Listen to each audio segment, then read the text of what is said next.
De quoi je me mêle sur rmc.fr et 01net TV. François Sorel. Voilà, et en ce 23 novembre 2018, à un mois pile des fêtes de fin d'année, écoutez, j'ai invité l'un des meilleurs. Il est avec nous aujourd'hui, c'est Pascal Petitpas pour sa petite sélection de Noël. Et je pense que ça va vous faire plaisir. Bonjour Pascal. Bonjour François. Pascal qui n'est pas assez souvent dans De quoi je me mêle. C'est pour ça que quand il est là, on l'accroche, on le ceinture au siège. Comme ça, il ne bouge plus. Merci d'être là Pascal. C'est un plaisir. Avec une belle sélection de Noël, c'est vrai que c'est dans un mois. En oui. plus avec Black Friday, là on a l'impression de passer dans une espèce de couloir spatio-temporel. On y est là vraiment, Noël. Hein. Et donc voici la petite sélection de produits tech de Pascal pour ces fêtes de fin d'année. Franchement, vous ne savez pas quoi choisir. Vous écoutez ce qui va suivre et regardez ce qui va suivre si vous êtes avec nous sur 01net TV ou sur YouTube. Vous aurez franchement le cadeau idéal pour faire plaisir et pour toutes les gammes de prix en plus. C'est ça qui est intéressant.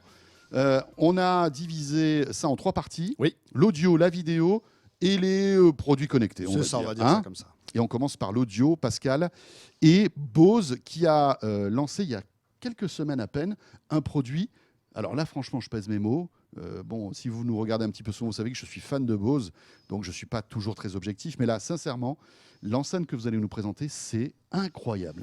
C'est une enceinte vraiment surprenante parce qu'elle est d'un volume qui reste assez raisonnable. Hein. C'est une enceinte qui est un peu passe-partout, donc assez compacte. Et, on dirait, oui, c'est ça. On est un peu plus gros qu'une Play One. Voilà. Mais globalement, un produit qui est vraiment simple à positionner. Alors, ce qui est étonnant, c'est que généralement, quand on a un produit compact comme ça, la grande difficulté, c'est d'avoir un effet stéréo vraiment présent. Souvent, c'est un peu resserré comme effet. Et là, ils ont réussi un tour de d'ailleurs, force. c'est mono. Souvent, c'est mono. C'est même Souvent, pas on est stéréo. obligé de mettre 2 éléments. Voilà. C'est assez rare d'avoir des produits compacts stéréo. Mais quand c'est fait, généralement, c'est pas toujours très satisfaisant. Et là, force est de reconnaître que le produit est étonnant parce qu'on a une ampleur sonore absolument incroyable. Tout le spectre est quand même vraiment très bien couvert. C'est un produit, alors ça va pas faire des basses extraordinaires comme le fait un caisson, mais c'est étonnant. Les aigus sont vraiment très fins, très très propres. Et c'est un produit en plus qui bénéficie en façade d'un petit écran, et cet écran va nous afficher, ce qui n'est pas désagréable, les jaquettes des morceaux qu'on est en train d'écouter sur Spotify par exemple. C'est directement transmis, et donc c'est assez pratique. Alors, elle est intéressante parce qu'elle est qualitative au niveau son, mais pas seulement, parce qu'elle est donc Wi-Fi, bien sûr, avec l'appli Bose, mais elle est également Bluetooth. Et on sait que beaucoup, d'ailleurs, reprochent parfois à Sonos, le concurrent, de ne pas avoir du Bluetooth. Et bien là, quand on a ce produit, on a aussi du Bluetooth en plus. Oui, donc on peut se connecter au Wi-Fi. Exactement. Via Spotify, etc. Tout à fait. Tous les services de musicaux habituels. Mm-hmm. Bon, c'est moins propre que Sonos, l'appli Bose, quand même, je trouve. Même Oui, si on fait des progrès. Mais bon, ça marche. Hein. Voilà, ça marche, on peut dire ça marche. Ou alors en Bluetooth. Voilà, Bluetooth, et là, à ce moment-là, c'est classique quand on reçoit des amis ou autres. Et puis d'autres petites choses intéressantes également que Sonos aime avoir sur ses produits depuis quelques années maintenant, c'est des touches d'accès direct qui peuvent nous permettre soit d'appeler une playlist, par exemple, sans avoir à sortir son smartphone, ce qui peut être assez pratique, ou même une station de radio sur TuneIn, par exemple. On va pouvoir avoir un appel direct sur ce type de produit.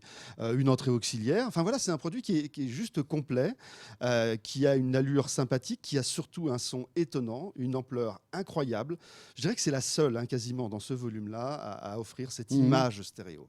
Amazon Alexa aussi. Amazon Alexa, et oui, c'est une enceinte qui se pilote à la voix, qui intègre donc l'intelligence d'Alexa et qui pourra donc venir remplacer d'ailleurs un Echo. On peut tout à fait utiliser cette enceinte pour piloter l'ensemble de sa maison sur la lumière, la domotique, enfin absolument tout ce que l'on veut. Alors, je ne sais pas si vous étiez invité à une démo qui a eu lieu dans un magasin Bose à Paris, et c'est vrai qu'on était installé sur un canapé, on avait ce petit appareil en face. Mais franchement, moi au début, je pensais que c'était bidon. Je pensais qu'il y avait des enceintes cachées un peu partout. On cherchait presque l'astuce. Mais parce qu'on se demande comment un petit appareil comme ça arrive à avoir une stéréo aussi élargie. Ouais, c'est vraiment un truc de dingue. Et j'avais même moi des instruments derrière. En fait, c'était un truc incroyable. Franchement, c'est à tester.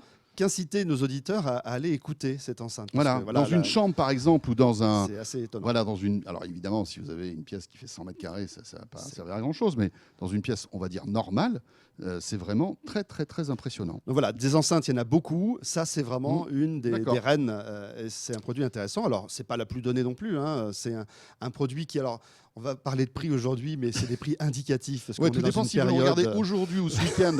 Vous aurez peut-être... Et lundi, avec le Cyber Monday, ça va être pas mal. Voilà. Mais si vous nous regardez dans 2-3 semaines, Bon, voilà, ça sera un petit peu plus cher Donc, peut-être. son prix normal, on va dire indicatif, c'est 449 €. Donc c'est quand même une enceinte qui est pas donnée, hein. Mais franchement, écoutez-la, vous allez être très très surpris. Et comme le signalait François il y a quelques instants, souvent pour obtenir le même résultat, il faut deux Ouais, enceintes. c'est ça. Là, on va le faire avec une seule.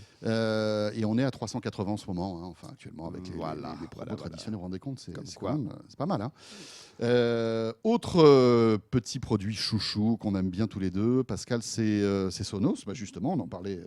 Oui. C'est un peu le concurrent de Bose. Hein, Bose et Sonos, aujourd'hui, sont omniprésents. Hein. À eux deux, c'est plus de 90% du marché du multiroom. Donc voilà, c'est quand même assez impressionnant. Mais c'est pas que le multiroom qui nous intéresse dans ce domaine, c'est aussi le soin qu'apportent ces deux marques à la qualité sonore. Et là, on va parler d'une barre de son qui s'appelle la BIM faisceau en anglais. Enfin voilà. Qui est une barre de son assez compacte, beaucoup plus compacte que la précédente, qui existe toujours d'ailleurs chez Sonos, qui s'appelle la Playbar. Celle-ci se destine davantage à des pièces peut-être secondaires, pour des téléviseurs un peu plus petits que ce que l'on fait avec la Playbar, mais elle est tout simplement étonnante. Alors c'est vrai qu'on pourrait se dire, oui, mais les barres de son aujourd'hui, on voit qu'il y a beaucoup de modèles qui sortent en Atmos, en simulation Atmos, qui sortent très compacts. Moi, je me suis dit, on va simplement se dire, mais quelle est celle parmi celles qui sont disponibles aujourd'hui qui sonne le mieux, qui est le plus agréable, avec un bon rapport et qualité-prix très franchement, aussi. voilà, même si celle-ci elle n'est pas Atmos, même si celle-ci ne gère que le Dolby Digital, c'est-à-dire qu'on ne va pas avoir du DTS, du Master Audio ou autre, on n'a pas les formats les plus récents, et pourtant, ça marche. C'est ça qui est intéressant. Donc non seulement elle est compacte, elle existe en blanc ou en noir, hein, donc elle peut se glisser facilement sous un téléviseur. Ça fait moins de 7 cm de haut, donc c'est vraiment facile à glisser. Il y a de la HDMI, ce qui est assez récent chez Sonos, parce que souvent c'était plutôt de l'optique. Donc, et puis en plus, c'est de l'HDMI ARC. C'est de l'HDMI ARC, donc voilà, ça qui va permet en directement... fait de récupérer en fait toutes les commandes de la télévision. Exactement. Et voilà, en fait, vous oubliez. Il y a rien à tout faire. se pilote avec la télécommande de la télé, en fait. Tout à fait. Le Donc, son, etc. Et ça, c'est pratique. ARC, en revanche, ça monopolise une HDMI. Ça, c'est embêtant. Oui, ça monopolise une HDMI. Alors, on peut aussi, c'est fourni avec un petit adaptateur qui permet de transformer la HDMI en optique, hein, si on le souhaite, mais c'est fourni avec. Hein, voilà, mais on n'a plus la fonction ARC à ce moment-là. Mais dans ces cas-là, on n'a plus la fonction ARC. On devient comme si on était en optique classique. Puis ce qui est intéressant, c'est qu'on rentre avec ça dans l'univers Sonos. Et si on se dit, je trouve que les effets arrière sont pas suffisants, on va rajouter 2 Play 1 à l'arrière, par exemple. Moi, typiquement, c'est ce que j'ai chez moi. J'ai ça devant et deux Sonos Play One, donc à l'arrière. Voilà. Et c'est impressionnant. Et là, le résultat est étonnant. Il n'y a pas de fil entre l'avant et l'arrière. On est juste branché sur le secteur, sur les enceintes arrière. C'est pratique. Et puis même encore, si on se dit, allez, on pourrait avoir un peu plus de grave, on va mettre un sub. Et Dieu sait que le sub chez Sonos, c'est alors très, le sub, très, j'avais très pensé, mais surprenant. j'ai vu le prix. Par contre, voilà. Ça m'a désubé, en fait. Ça peut désuber. Non, c'est pas possible. Par contre, c'est vrai que c'est un sub assez incroyable quand même. Moi, je le possède et je l'ai depuis un bon moment. C'est quand même un sub qui descend de manière. Et puis bon, après, ce qui est bien, c'est qu'on le fait progressivement. Voilà, c'est ça. Et puis en plus, après, il y a tout ce qui est configuration qui est génial chez Bose, c'est très simple. Et puis après, vous pouvez balancer chez Sonos, et vous pouvez aussi balancer Spotify, Apple Music. Sonos, c'est là où, Deezer, quelle que soit la etc. plateforme musicale, là au moins, on peut saluer Sonos à ce niveau. C'est qu'eux, ils sont compatibles avec toutes les plateformes possibles. Et une nouvelle fois, c'est aussi un produit qui intègre l'intelligence Alexa, ce qui veut dire qu'on va pouvoir aussi, avec celle-ci, piloter l'ensemble de sa maison et poser des questions, enfin tout ce que permet une enceinte Echo. C'est d'ailleurs intéressant de voir que là on vient de parler de 2 marques d'audio qui sont Bose et Sonos, et que l'assistant vocal que ces 2 marques ont choisi, c'est l'assistant Alexa, donc d'Amazon. Ouais. Est-ce que ça veut dire que en tout cas dans Alexa le domaine de l'audio est en train de prendre de l'avance par rapport à Google Home? Sonos ayant malgré tout annoncé que prochainement, on n'a pas encore de détails, mais Google Home sera compatible. L'intelligence Google sera aussi intégrée à cette enceinte et on pourra donc utiliser l'une ou l'autre. C'est-à-dire soit on dira OK Google, soit on dira Alexa et on pourra piloter sa maison. Et là, avec un seul produit, ce qui n'existe pas aujourd'hui. Donc voilà, c'est une promesse peut-être pour début 2019, allons savoir. Et rien ne nous dit que d'ailleurs Bose ne va pas faire la même chose. Ne fasse pas là aussi cette mise à jour. Y penser également. Donc produit étonnant qui a en plus un petit réglage qui s'appelle le True Play quand on a la chance d'avoir un iPhone, parce qu'il faut avoir un environnement iOS, parce que seuls ces micros d'iPhone sont validés par Sonos pour régler le son. Et là, à l'aide de son smartphone, on va faire une optimisation du son par rapport à sa pièce. Il faut vraiment le faire. Ça donne un résultat. C'est vraiment impressionnant. Voilà. Donc le True-Play qui est directement intégré, mais pour ça, il faut un environnement iOS. Alors on paraît un petit peu ridicule à balancer son téléphone. Oui, comme ça on a l'air dans toute la vraiment maison. bête. Moi, je l'ai fait une fois. Avec des sons bizarres qui sont générés par beaucoup l'assistance, mais on le fait qu'une fois. Donc, et puis à la limite, c'est une fois pour toutes. Vous le faites quand il n'y a personne. C'est un conseil que je peux vous donner. Et c'est aussi un produit qui est AirPlay 2, donc on pourra balancer YouTube dessus, par exemple. Enfin voilà, tout un tas. Mais c'est très bien tout ça, mais c'est pas assez cher, Pascal. Ce n'est pas assez cher, mon fils. Il faut trouver quelque chose de beaucoup plus cher, parce que là, franchement, non. Alors là, c'est quand même un vrai coup de poing, l'expérience qu'on peut vivre en écoutant. Dans le portefeuille, vous voulez dire aussi. Les deux, à la fois dans les oreilles et dans le portefeuille. Alors attention les amis, ça va sortir. En écoutant l'enceinte De Reactor. De Vialet. Alors De Vialet, bien sûr, on connaît tous. Alors c'est amusant d'ailleurs le monde de Vialet, parce qu'il y a tous ceux qui disent oui, mais c'est n'importe quoi comme produit, c'est des produits de bobo. Puis après, il y a ceux qui les écoutent, qui disent c'est quand même assez étonnant, c'est ce qu'on avait vu avec la Fantôme. Et là, De Vialet a décidé de sortir un produit qui s'appelle la Reactor. Alors on ne se rend peut-être pas bien compte quand on voit les images de ce produit, mais il est tout simplement 4 fois plus petit que l'enceinte Fantôme, que beaucoup de nos auditeurs ont certainement déjà vu ou entendu. Il y a un volume, et le volume c'est important dans une enceinte de 3 litres. Autant dire, c'est rien, c'est tout petit cette enceinte. C'est vraiment tout petit. Et malgré ce volume de 3 litres, avec les très nombreux brevets qui existent chez De Vialet, on arrive à descendre au niveau de la bande passante à 18 Hz. 18 Hz, mais c'est presque de l'infragrave. C'est pas possible. C'est incroyable. Une nouvelle fois, un peu comme on le disait, alors c'est une autre catégorie, mais un peu comme l'enceinte Bose Home Speaker 500, eh bien, allez écouter cette enceinte parce que c'est bluffant. C'est peut-être pas la meilleure enceinte du monde. C'est vrai que moi, je préfère la Fantôme traditionnelle à la Reactor. Qui est évidemment plus grande, donc qui est plus grosse. Mais quand on voit le volume de cette enceinte et le son qui en sort, c'est étonnant. Alors, c'est que mono pour l'instant. De Vialet est en train de terminer l'application qui permettra, en tout cas, le pont qui va permettre de faire fonctionner 2 enceintes et donc de faire de la stéréo. C'est-à-dire que même si aujourd'hui j'en achète 2, je ne pourrais pas avoir de la stéréo. Non, là, on n'aura pas de la stéréo. Pour l'instant, c'est un système monophonique. Ça arrive très bientôt, sur le premier semestre 2019. Mise à jour. Ce qui est vraiment étonnant, c'est l'expérience. C'est tout simplement l'expérience. Si vous cherchez un produit innovant, étonnant, c'est une nouvelle appli. C'est pas mal ça, parce que l'appli, autant le produit est génial, autant l'appli du Fantôme n'est pas toujours c'est là que c'est rigolo, parce qu'on voit que c'est 2 métiers complètement différents. Oui, bien sûr. Et on voit par exemple que Sonos a bien compris les 2 métiers depuis le début. C'est vrai. Et De Vialet, c'est un peu plus compliqué. Voilà, mais là c'est donc sur l'acoustique et pas trop sur une nouvelle appli pour ce produit. C'est incroyable. Voilà, un peu plus de précision dans le haut médium. Voilà, serait la bienvenue, mais c'est un produit qui peut en plus évoluer avec le temps. Voilà, c'est un coup de poing, c'est une surprise. Alors on le disait, c'est aussi un coup de poing pour le portefeuille. Alors combien? On va dire 1 000 €, parce que c'est 990 € son prix normal. Et là, en plus, même en Black Friday, je pense que ça va pas être facile. Donc voilà, c'est une enceinte chère. Mais c'est pareil, on va dire, tout est relatif quand on voit toute l'ingénierie qu'il y a dans ce produit, toute la recherche et le développement. Après, la question qu'on peut se poser, c'est au-delà du look, parce que c'est vrai qu'on peut simplement craquer, si on a beaucoup d'argent, se dire je veux cette enceinte parce qu'elle est belle. Mais est-ce que pour ce prix-là, on a aussi bien, voire mieux, chez la concurrence? C'est en fait la question qu'on peut se poser aussi. Après, on peut arriver à faire des ensembles étonnants. Enfin, j'aurais tendance à dire, on parlait de Sonos il y a quelques instants, mettez 2 Play 5 dans une pièce, c'est bluffant. C'est totalement bluffant, même sans mettre de sub. On arrive à un prix, on va être légèrement inférieur au niveau du prix, enfin beaucoup. Oui, beaucoup. Mais ça reste déjà une somme. Mais voilà, là, c'est une association entre le design. Alors, c'est un produit qu'on a envie de montrer, il n'y a pas de doute là-dessus. Quand on disait au début de la rubrique Bobo, c'est vrai que voilà, c'est vraiment un produit qui doit être vu, mais qui doit être entendu aussi.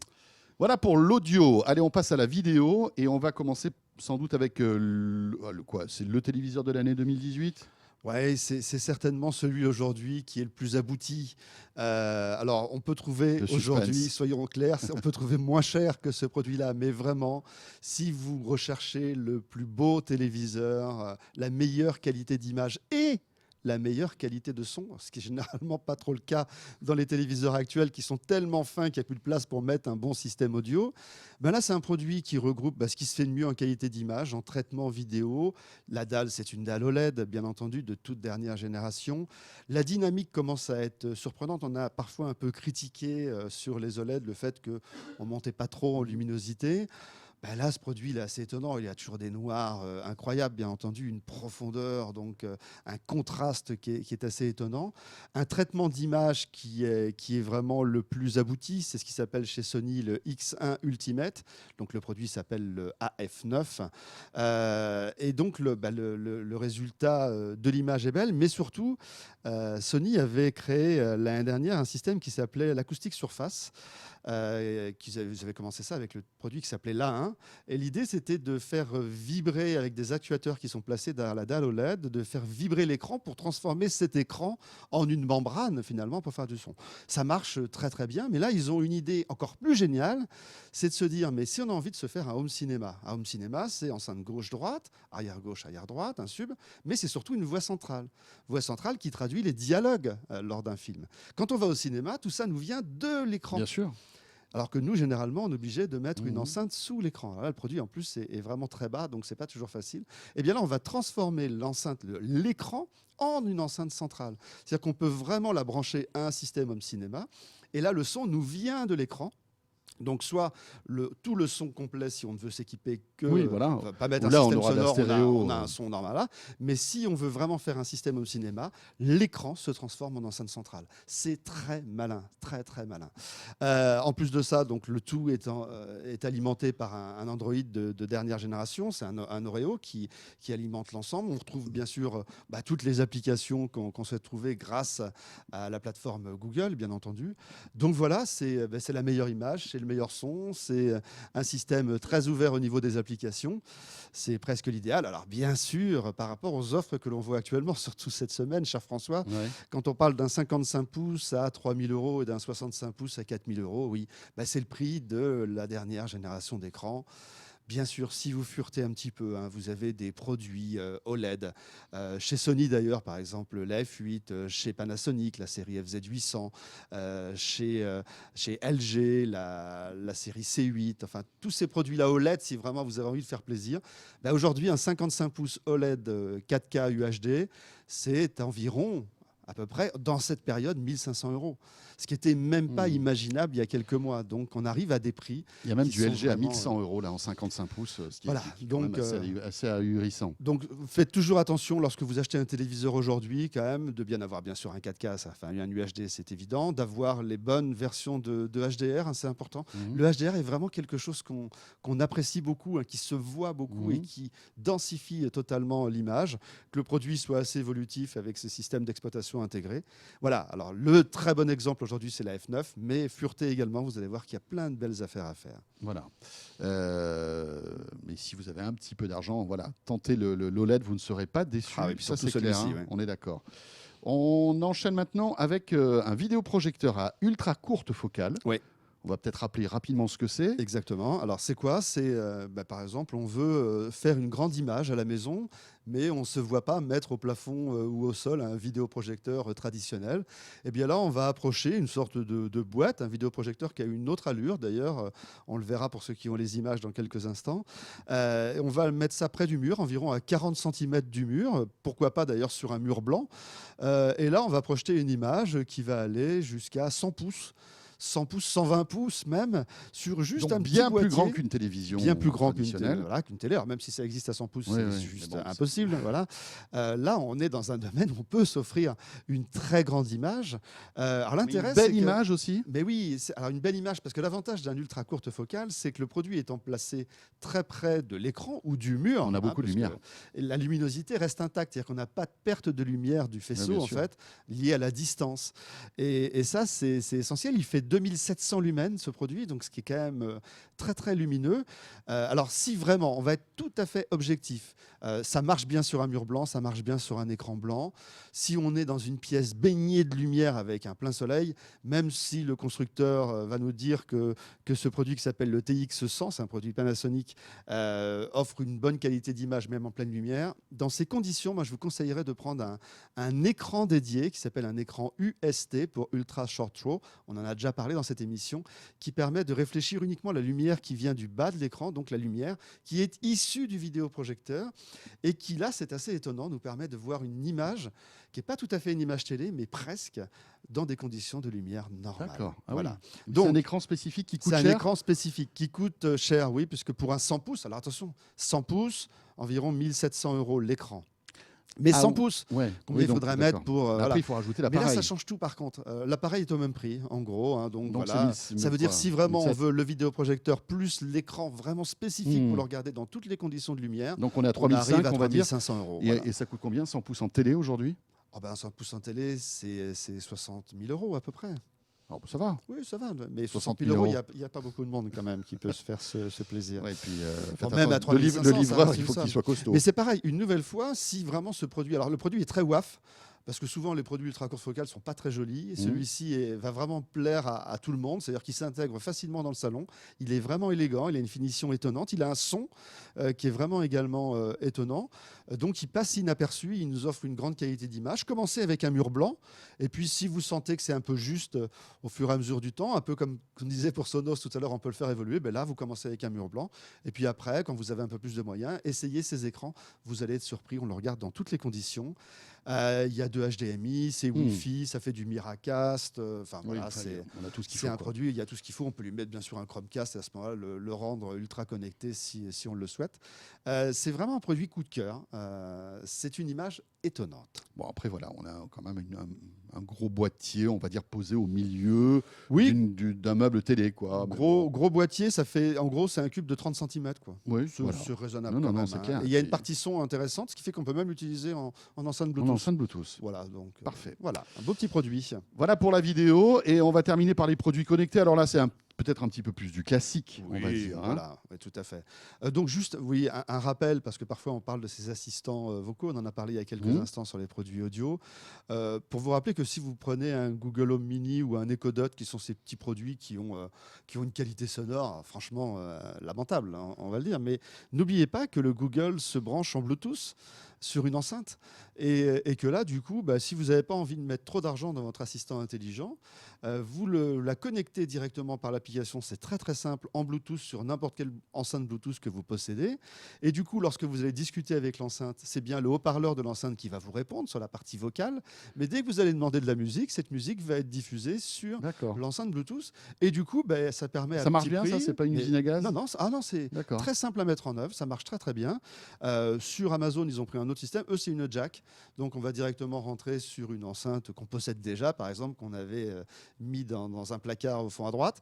Et on va pouvoir, du coup, retrouver un son de qualité. Donc, à la limite, c'est peut-être une bonne occasion de se dire, si on n'a pas envie de mettre trop d'argent dans son assistant, n'hésitez pas. Et puis surtout en ce moment, en cette période de Black voilà. Friday, Et puis, alors, ce qui est marrant, donc on le rappelle, c'est que vraiment, le produit Amazon très compatible avec, aujourd'hui, on sent que cet environnement Amazon très présent en audio. Et puis, pour Google, le Chromecast, c'est pareil, c'est vraiment un investissement pour tous ceux d'entre vous qui n'ont pas la possibilité de posséder aujourd'hui un produit ultra connecté avec Netflix intégré, MyCanal. À ce moment-là, un Chromecast, ça coûte rien aujourd'hui, c'est quelques 30 €, dizaines d'euros. un truc comme ça. Voilà, suivant que c'est un Chromecast normal Full HD ou 4K. Ultra, c'est 39 ou 59 €. Mais là, pour cette somme presque dérisoire, du coup, on a un produit qui est génial, puisque je vous rappelle que votre smartphone pilote l'ensemble, mais que le smartphone est juste une télécommande. Le flux ne passe pas par votre smartphone, tout passe par le Chromecast, et c'est un système, ma foi, assez franchement, génial. c'est l'un des cadeaux de Noël. C'est un petit cadeau génial quand même. Voilà, vous n'allez pas vous ruiner, qui va sans doute faire plaisir si vous avez des gens qui sont abonnés à Netflix, qui n'ont pas téléconnecté, etc. C'est vraiment pratique. Alors, autre tendance aussi, c'est le retour du physique, du vintage. On voit que les Polaroid cartonnent. Il y a aussi Instax qui cartonne aussi. Vous savez, ce sont ces petits appareils photo. Vous appuyez et puis la photo est imprimée instantanément. Ça existe depuis les années 70. Ça revient maintenant. Et il y a d'autres systèmes, on va dire un petit peu plus tech, qui permettent justement d'imprimer très vite des photos qu'on fait avec son smartphone. Et oui, et puis mais vraiment ça a le vent en poupe, effectivement. Et là, il y a HP qui propose actuellement d'ailleurs des packs sur un produit, alors qui a un nom un peu bizarre, il s'appelle le Sprocket, mais qu'importe son nom, ce qui va nous intéresser, c'est ses fonctionnalités. Alors c'est un petit produit qui marche sur batterie, hein, donc c'est extrêmement pratique. On va glisser dedans des petites feuilles de papier, alors ça fait 5 cm sur 7 cm et demi. Et là, on s'est fait pour fonctionner avec un smartphone, c'est-à-dire toutes les photos qu'on prend le soir avec des amis avec son smartphone, eh bien, on va envoyer cette photo en Bluetooth grâce à l'appli qui est bien sûr disponible gratuitement sur les stores. Et là, on va sortir en 40 secondes une photo. J'ai pris une remarquable photo tout à l'heure de mon ami François. Ah oui. Et franchement, la photo, ça sort en 300 dpi, c'est-à-dire que c'est une photo qualité photo classique. Alors, certes, c'est pas le format 10-15, hein, c'est un peu plus petit, bien entendu. Bon. Mais en 40 secondes, ça sort. Alors, on pourrait se dire, ouais, ça me rappelle quelque chose, c'est de la sublimation thermique. Non, pas exactement. C'est un système qui s'appelle le Zink, Z-I-N-K. En fait, c'est zéro ink, zéro encre. Et le principe, c'est qu'à l'intérieur de la feuille de papier, il y a des cristaux jaune, cyan et magenta. Et ces cristaux, en fait, vont être... on va chauffer la structure de la photo, la superficie de la photo. Et suivant la température que l'on met et suivant la durée que l'on met sur chaque point, changer la couleur. On va changer la couleur et faire apparaître, du coup, c'est très silencieux, c'est très rapide. Et ça permet de sortir une photo qui, en plus, est autocollante, puisqu'on peut, bien sûr, toutes les photos qui sont là sont autocollantes. Et sortir une image, ma foi, c'est très sympa. Ça plaît à toutes les générations. C'est vraiment un petit cadeau impeccable pour Noël. Ça coûte actuellement, il y a des offres où on a... Alors d'habitude, l'imprimante coûte 139 € toute seule. Là, c'est 129 €. En plus, on a une cartouche de vin gratuite et puis de vin photo, oui, pas de vin. Pas le vin à boire. Je fais attention à ce que je dis. Et un album photo actuellement, tout ça pour 129 €. Donc c'est pareil, ça c'est vraiment le petit cadeau au moment de Noël. Tout à fait. Là, vous êtes sûr de cartonner. Alors après, on achète des cartouches de photos. Alors oui, soit, on est un peu plus cher qu'une photo classique. On va dire un petit pack de 20 photos, on est une dizaine d'euros environ. Allez, c'est en 50 gros, centimes la photo voilà. à peu près. Alors, c'est sûr que c'est plus cher, mais bon, après, pour c'est coller vraiment ça sur tellement le frigo, ludique, c'est pour vraiment se faire tellement des petits... sympa. Ça plaît aux jeunes, ça plaît aux anciens. On peut se faire des petits bouts comme ça. Enfin voilà, c'est vraiment un produit coup de cœur. Puis moi, ce qui m'a intéressé, c'est que j'en avais essayé pas mal dans le passé. La qualité était parfois un peu limite. Là, je trouve que la qualité est assez étonnante. On a même la possibilité, d'ailleurs, avec l'appli, de régler un peu l'image et puis même de rajouter quelques habillages, des filtres. Voilà, c'est vraiment le petit produit sympa par excellence. Pascal, on termine avec un smartphone, une marque de smartphone qu'on n'évoque pas souvent dans De quoi je mêle. Il s'agit de Doro, qui est spécialisé dans les smartphones, on va dire, pour les personnes qui les sont seniors. Qui ne sont pas au fait des derniers iPhones, etc. C'est des téléphones qui ont la particularité d'être hyper simplifiés. Et oui, ils sont optimisés pour les gens qui ne sont pas des geeks. Et Dieu sait qu'il y en a beaucoup, hein, finalement. Alors, ça ne veut pas dire qu'il y a des seniors qui, aujourd'hui, adorent utiliser les iPhones, les produits Samsung ou autres. On parle souvent de tous ces produits, des Huawei et autres. Là, vraiment, Doro est une marque qui s'est concentrée sur les seniors avec un produit qu'on pourra utiliser soit avec un Android normal, donc ça veut dire pour celui qui aura évolué avec le temps, il pourra arriver sur une interface Android.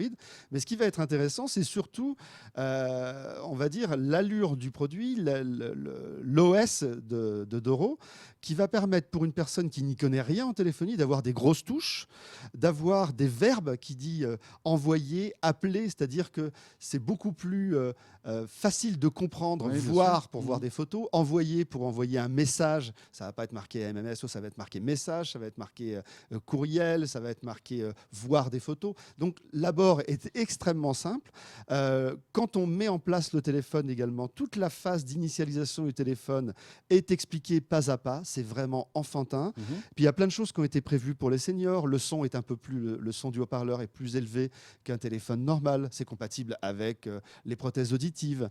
À l'arrière, il y a un petit bouton d'appel d'urgence qui est à côté de l'appareil photo. Qu'on aura configuré pour appeler ses proches. Les enfants qui ont envie d'acheter ça, par exemple, à leurs parents âgés pour Noël, vont configurer directement, on met 5 numéros numéro de téléphone. Et là, directement, on va pouvoir, si on ne se sent pas bien et autres, appuyer. On peut même d'ailleurs le relier à un petit bracelet qui permettra d'appuyer, même si on n'a pas le téléphone sur soi, on appuiera sur le petit bouton et ça enverra une information d'alerte en fait à la famille. Voilà, c'est un produit. On peut même mettre en sorte de faire une sorte de team viewer à l'intérieur pour que son fils qui est distant par exemple puisse prendre le contrôle du smartphone et solutionner un problème qu'il pourrait y avoir, faire du didacticiel finalement sur le produit. Donc c'est parce qu'il y a une interface cloud aussi, on peut connecter avec My Hero Manager, etc. C'est vraiment bien fait, c'est vraiment intelligent. Tout le monde n'est pas geek. Et surtout, c'est un produit qui, en plus, alors c'est pas les dernières technologies, on va pas trouver le meilleur appareil photo, on va pas trouver la plus grosse mémoire. C'est pas l'objectif. Il y a même un emplacement micro SD, donc qui permettra de stocker les photos. Puis ce qui est intéressant, c'est raisonnable en prix. C'est un produit qui est à 199 €. Voilà, donc c'est un cadeau intelligent pour tous nos amis seniors qui sont pas fans et qui deviendront peut-être à l'usage, qui débloqueront l'interface Android pour faire encore autre chose. Mais voilà, des petits produits amusants et sympathiques. Il y en a pour tous les goûts et c'était un régal. Merci beaucoup Pascal. Merci François. Pascal Petitpas, notre consultant nouvelles technologies qu'on retrouve de temps en temps dans De quoi je mêle. La prochaine fois, ce sera sans doute au CES de Las Vegas qui va vite arriver. Merci Pascal. À bientôt. Et ce De quoi je me mêle est terminé. Merci de nous avoir suivis. Je vous souhaite un excellent week-end. Portez-vous bien et on sera là vendredi prochain. De quoi je me mêle, version audio, vous le savez, sur rmc.fr, la version vidéo sur YouTube ou sur 0nettv.com. À très vite. De quoi je me mêle sur rmc.fr et 01net TV.